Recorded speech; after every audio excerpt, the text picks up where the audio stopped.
नमस्कार मित्रों, कथा निधि चैनल पर आपका बहुत बहुत स्वागत है। हमारी आज की कहानी एक बड़ी ही हृदयस्पर्शी कहानी है। कहानी का नाम है वारदात, जिसे लिखा है सुधीर कुमार जी ने। तो चलिए कहानी शुरू करते हैं। कहानी अच्छी लगे तो एक लाइक ज़रूर कीजिएगा और कहानी के बारे में अपनी राय कमेंट बॉक्स में भी ज़रूर लिखिएगा। खबरदार बहू, घर बुआ जी छोड़कर नहीं जाएंगी, बल्कि तुम छोड़कर जाओगी। तुम्हारे जैसी लड़कियों की मेरे घर में कोई जरूरत नहीं है। पंकज, ले जाओ अपनी पत्नी को इस घर से। पंकज की माँ संगीता गुस्से में चिल्लाई। नहीं माँ, ये मेरी पत्नी नहीं है। मेरी पत्नी इतनी गिरी हुई हो ही नहीं सकती। इस समय ये अपने माँ बाप के संस्कारों में पली बड़ी घमंडी लड़की है। जाइए अपने माँ बाप के पास और वहाँ पर बड़ों की इज्जत करना और संस्कार सीख कर आए। मैं इसे लेकर कहीं नहीं जाने वाला। कहते हुए पंकज भी गुस्से में चला गया। पंकज भी अपनी पत्नी आरती के ऊपर बहुत गुस्सा था। बेचारी आरती सबके बीच में गुनाहगारों की तरह खड़ी हुई आंसू बहाए जा रही थी। असल में घर में शादी का माहौल था। संगीता जी के छोटे बेटे विनोद की शादी थी। विनोद की शादी से आरती चिढ़ी हुई थी, क्योंकि विनोद की शादी कमला बुआ ने करवाई थी, जबकि आरती विनोद की शादी अपने चाचा की बेटी से करवाना चाहती थी। लेकिन बुआ जी ने जो लड़की बताई, उसके आगे किसी ने आरती की बात सुनी ही नहीं। इसी बात से आरती बुआ जी पर चिढ़ी हुई थी कि इनके चलते मेरी बहन की शादी इस घर में ना हुई। संगीता जी अपने ननद कमला जी की हर बात मानती थी। कमला जी थी भी इस लायक। वो हमेशा अपने मायके की भलाई का ही सोचती थी। इसलिए उन्होंने अपनी जान पहचान की लड़की को विनोद के घर में परिचय करवाया और फिर विनोद की शादी भी कराई थी उसी से। कमला जी की उनके मायके में बहुत इज्जत थी। कमला जी के भाई दिनेश जी, भाभी संगीता जी, भतीजा विनोद और पंकज, पूरा परिवार ही कमला जी पर जान छिड़कता था। बस एक आरती ही ऐसी थी जिसे कमला बुआ बिल्कुल पसंद नहीं थी। शादी की भीड़भाड़ में एक दिन अचानक ही आरती रोने चीखने लगी, चिल्लाने लगी। आरती के रोने चिल्लाने से सब लोग भागते हुए उसके कमरे में आए तो आरती हार का खाली डब्बा हाथों में लेकर लगातार रोए चले जा रही थी। उसका हार खो गया था। अचानक से हार खो जाने से सभी परेशान हो गए। आखिर हार कैसे खो गया, वो भी अलमारी के अंदर से? पूरा परिवार ही परेशान हो गया।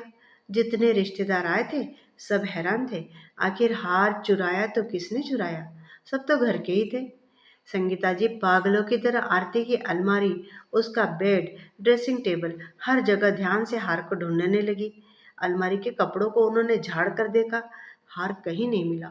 हो सकता है कि भीड़ की वजह से काम के चक्कर में हार कहीं और रख दिया हो। ये सोचकर हर कमरे की तलाशी ली जाने लगी। कुछ रिश्तेदारों ने तो जानबूझकर सबके सामने अपने बैग भी खोल कर रख दिए। जब सबके बैग खुल गए तो कमला बुआ का ही बैग रह गया।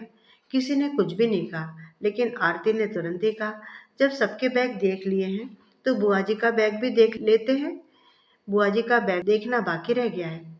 आरती की बात सुनकर संगीता जी, दिनेश, पंकज और विनोद सब के सब सन्न रह गए। सब हैरान थे। सबकी नजरें कमला बुआ पर टिक गई। बुआ वहीं पास में पड़े सोफे पर कटे हुए पेड़ की तरह गिर गई, जैसे उन्हें विश्वास ही नहीं था कि मायके में इस बुढ़ापे में हार की चोरी का इल्जाम भी उन पर लग सकता है। जीजी की हालत देख संगीता जी को अपनी बहू पर बहुत गुस्सा आया। खबरदार बहू, अपनी जबान को लगाम दो। तुम होश में तो हो? किसके बारे में बात कर रही हो? मम्मी जी, मेरा हार खोया है। मैं कुछ नहीं जानती। मुझे सबकी तलाशी लेनी है। जरूरत पड़े तो मैं आपकी भी तलाशी लूंगी। फिलहाल तो मुझे बुआ के बैग की तलाशी लेनी ही पड़ेगी। ठीक है बहू, कोई बात नहीं, तू आराम से ले ले तलाशी। कमला बुआ बोल पड़ी। जीजी, नहीं, आप ये क्या कह रही हैं? घबराती हुई संगीता जी ने कमला से कहा। नहीं भाभी, कोई बात नहीं। अगर बहू को लगता है कि हार मेरे बैग में है तो आप तलाशी लेने दीजिए उसे। भाभी, मैं जानती हूँ आपको ये सब बहुत बुरा लग रहा है, लेकिन बहू की तसल्ली के लिए उसे तलाशी ले लेने दीजिए। आरती ने बुआ जी का बैग सबके सामने खोल डाला। संगीता जी लाख मना करती रही, लेकिन आरती कहाँ सुनने वाली थी। पूरा बैग खोल कर रख दिया। एक एक कपड़ा निकाला जाने लगा, लेकिन हार नहीं मिला। आरती परेशान हो गई। पागलों की तरह बार बार कपड़ों में हार ढूंढने लगी, जैसे उसे पूरा विश्वास ही था कि हार यहीं इसी बैग में है। जब बार बार बैग पलटकर एक एक कपड़ा देखकर भी हार नहीं मिला तो आरती सर पकड़ के रोने बैठ गई। अरे ऐसे कैसे खो गया मेरा हार? बुआ जी, आपने कहाँ रख दिया मेरा हार? इतना सुनते ही पंकज तो बौखला गया। बस आरती, बहुत हो गया। बहुत कर ली तुमने अपनी मनमानी। अब अगर बुआ जी के लिए एक शब्द भी तुमने मुंह से निकाला, मुझसे बुरा कोई नहीं होगा। दिनेश जी, संगीता जी, विनोद, पंकज सब कमला जी के आसपास खड़े थे। कुछ सोचते हुए संगीता जी आरती के पास जाकर बोली, बहू, अब जब तुमने जीजी की तलाशी ले ही ली है तो फिर अपने मायके वालों की भी ले लो तलाशी। मम्मी जी, ये क्या है? एक तो मेरा हार खोया है, उस पर भी आपको मजाक सूझ रहा है। कैसा मजाक बहू? जब तुमने जीजी का बैग चेक किया है तब तो मजाक नहीं था, तो तुम्हारे मायके वालों का बैग भी चेक होगा। ये कोई मजाक नहीं है। चेक करो सबके सामने। चेक करो एक एक बैग, सबके सामने तुम्हें चेक करने पड़ेंगे। संगीता जी ने गुस्से में आरती से कहा। सास की बात सुनकर आरती गुस्से में अपनी जिद पर अड़ गई। बोली, नहीं मम्मी जी, ये लोग तो मेरे अपने हैं, ये थोड़े ना ऐसा कर सकते हैं। मेरा हार कहीं और गया है। नहीं बहू, पहले तो अपने मायके वालों का बैग चेक करो, अपनी भाभी का भी बैग चेक करो, इसके बाद डिसाइड करना। नहीं माँ जी, ये मैं नहीं कर सकती, मुझसे नहीं होगा। मेरी भाभी ऐसी थोड़े नहीं है। बहू, तुम्हारी भाभी कैसी भी हो, बैग तो सबके चेक करने पड़ेंगे। तुम नहीं तो मैं ही करती हूँ। संगीता जी आरती की भाभी का बैग उठाकर सबके सामने खोलकर जैसे ही दो तीन कपड़ों को ऊपर नीचे करने लगी तो कपड़ों के तह के बीच में से आरती का हार मिल गया। हार देखते ही सब हैरान। सबकी नजरें आरती की भाभी के ऊपर। आरती की भाभी की हालत खराब हो गई थी। ऐसा कैसे हो गया? तभी संगीता जी गुस्से में हार को हाथ में लेकर आरती की भाभी के पास गई। हार उसको दिखाकर बोली, ये क्या है? ये तुम्हारे बैग में कैसे आया? जी, वो मैं आरती की भाभी की तो आवाज़ ही नहीं निकल रही थी। देखो, सही से बता दो, ये हार तुम्हारे बैग में कैसे आया? नहीं तो मैं पुलिस को बुलाऊंगी। इतना सुनते ही आरती परेशान हो गई। अब क्या करूं? तभी आरती की भाभी, नहीं नहीं माँ जी, आप पुलिस मत बुलाइए। मुझे नहीं पता, मुझे सच में नहीं पता कि ये हार मेरे बैग में कैसे आया, कहते हुए रो पड़ी। पुलिस का नाम सुनती आरती भी बौखला गई थी। नहीं माँ जी, पुलिस को बुलाने की कोई ज़रूरत नहीं है। मेरी भाभी ऐसा कर ही नहीं सकती, मुझे पता है। अच्छा, तुम्हें कैसे पता है बहू? तुम इतने भरोसे के साथ कैसे कह सकती हो? हार तो तुम्हारी भाभी के बैग से ही मिला है ना? हाँ माँ जी, पर हो सकता है कि किसी और ने डाल दिया हो। मेरी भाभी ऐसा नहीं कर सकती, मुझे पूरा विश्वास है उनके ऊपर। अच्छा, तो फिर कौन डाल सकता है बहू? किसी के ऊपर शक है तुम्हें? अब आरती बेचारी क्या कहती? उसे कुछ समझ में नहीं आया।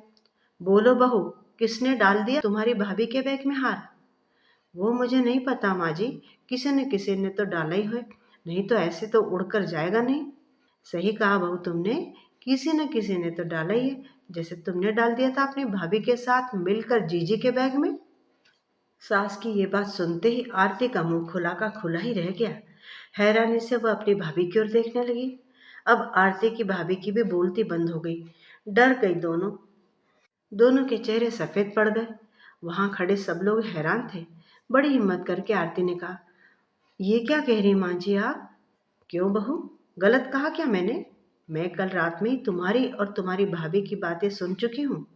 वो तो अच्छा हुआ कि मैंने सुन ली, नहीं तो आज तो तुम मेरे घर की इज्जत को नीलामी कर देती। जीजी के ऊपर चोरी का आरोप लगा दिया और उसे साबित करने वाली थी। संगीता, ये क्या कह रही हो तुम? कुछ मुझे भी तो बताओ कि क्या बात है। संगीता की बातें सुनकर हैरान हुए उनके पति दिनेश जी ने संगीता से पूछा। दिनेश जी के पास आकर संगीता जी ने कहा, आपको पता है हमारी बहू को जीजी से क्या चिढ़ है? जीजी ने जो विनोद की शादी करवा दी है ना, उसी को लेकर ये मन में बैर पाल के बैठी है, क्योंकि इसे इसके चाचा की बेटी की शादी करवानी थी जो हो नहीं पाई। इसीलिए यह जीजी से चिढ़ी है और उसी का बदला लेने के लिए, उनको इस तरह बेइज्जत करने के लिए और हमेशा के लिए इनका मायका छुड़वाने के लिए बहू ने इतना बड़ा खेल खेला। और इस खेल में बहू की भाभी ने भी उसका पूरा साथ दिया है। बहू ने अपना हार खुद लेकर जीजी के बैग में रात को ही डाल दिया था, ताकि सुबह होते ही ये हंगामा करे और तलाशी में जीजी के बैग में वो हार मिल जाए। ये तो अच्छा हुआ कि समय रहते मैंने उनकी बातें सुन ली, और जैसी आरती जीजी के बैग में हार रखकर गई, थोड़ी देर बाद मैं वो हार निकाल लाई और ले जाकर इसकी भाभी के बैग में रख दिया। बस यही है इन दोनों की कहानी। सारी सच्चाई अब सबके सामने आ गई थी। आरती और उसकी भाभी के हाथ पांव कांपने लगे थे। पंकज, विनोद और दिनेश जी, कमला जी, सब के सब गुस्से में थे। पंकज तो आरती की हरकत से इतना नाराज था कि वो आरती को अपने साथ रखना ही नहीं चाहता था। उसने भी जिद पकड़ ली कि आरती को उसके मायके भेज दो। जब तक वह अपने माँ बाप से ढंग से संस्कार सीख कर नहीं आती, बड़ों की इज्जत करना सीख कर नहीं आती, तब तक इसे अपने घर में दहलीज भी लांघने नहीं दी जाएगी। ऊपर से दिनेश जी जब पुलिस बुलाने लगे, तो आरती को लगा कि कहीं सच में उसकी भाभी को पुलिस न पकड़ ले जाए। इसलिए तुरंत ही जाकर संगीता जी के पांव पकड़ के बैठ गई। माँ जी, प्लीज प्लीज पापा जी को मना कर दीजिए, पुलिस ना बुलाए। मेरे मायके वाले बदनाम हो जाएंगे, मेरी भाभी बदनाम हो जाएंगी। क्या मुंह दिखाऊंगी मैं अपने मायके वालों को?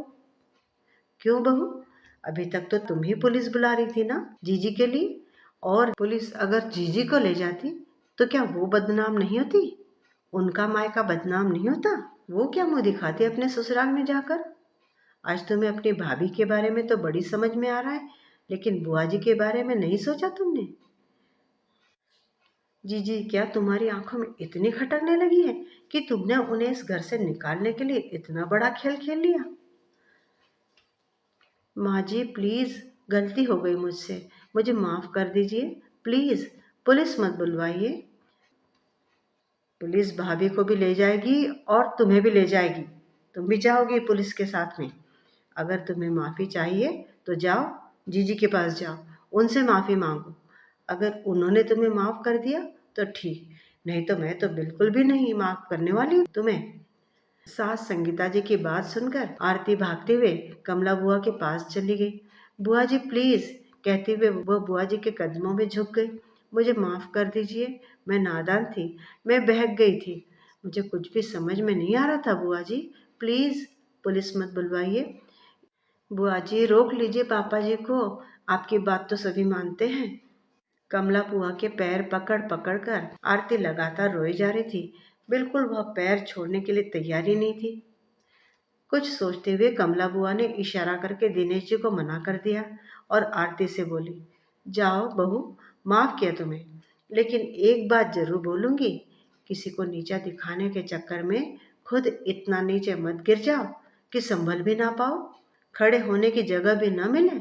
कहते हुए कमला बुआ तो वहां से निकलकर अपने घर चली, लेकिन पंकज अभी भी गुस्से में था। आरती बुआ ने भले ही तुम्हें माफ कर दिया हो, लेकिन मैं तुम्हें माफ नहीं करूंगा। तुम्हें अपने मायके तो जाना ही होगा, और तब तक वापस नहीं आओगी जब तक तुम बड़ों की इज्जत मान सम्मान करना ना सीख जाओ। कहते हुए पंकज भी वहां से चला गया। संगीता जी, दिनेश जी सब दौड़ते हुए कमला बुआ को रोकने के लिए बाहर निकल गए और उनका हाथ पकड़कर उन्हें घर के अंदर ले आए। इधर बेचारी आरती आज अपने ही बिछाए जाल में फंस चुकी थी। कहाँ तो वह बुआ को बेइज्जत करने चली थी, कहाँ वह खुद ही बेइज्जत होकर बैठ गई। सच ही कहा है कि दूसरों के लिए गड्ढा खोदने वाला उस गड्ढे में खुद ही जरूर गिर जाता है। ऐसा ही हुआ आरती के साथ भी। मित्रों, अभी आप सुन रहे थे वारदात, चोरी, सुधीर कुमार जी की लिखी हुई कहानी। उम्मीद करते हो कि अच्छी लगी होगी। अच्छी लगी हो तो एक लाइक ज़रूर कीजिएगा। कहानी के बारे में अपनी कमेंट भी लिखिएगा, और साथ ही चैनल पर नए हैं तो चैनल को सब्सक्राइब ज़रूर कर लीजिएगा। आपका दिन शुभ हो।